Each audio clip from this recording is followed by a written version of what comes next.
for an immediate ceasefire as the death toll rises in Gaza. Some protesters wore shirts with the words "Not in our name." Patty Culhane has more from Capitol Hill. Protesters are taking the pro-Palestinian cause to the U.S. Capitol here in the Cannon House office building. This is where members of Congress and their staff, many of them, have their offices. This happened earlier in the day.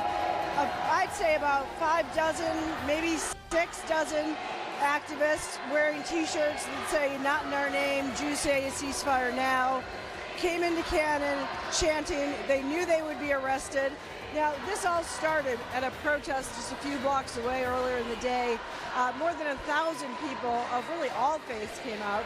But I did talk to one gentleman. He said his grandparents survived the Holocaust, helped build Israel, but now he says he felt the need to come out because he does not believe what the people of his own religion are doing to the Palestinians. I see my job as carrying on their legacy as Jews who fundamentally see their role as standing up for stateless and oppressed people all throughout the world. And I see no better way to do that than fighting for peace and a ceasefire in Gaza today.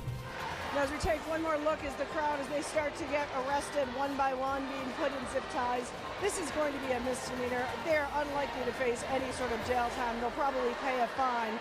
But just to give you a sense of how different this sentiment is from those of the elected officials in these buildings, there was a resolution by one representative asking Joe Biden, the U.S. president, to call for a ceasefire in Gaza.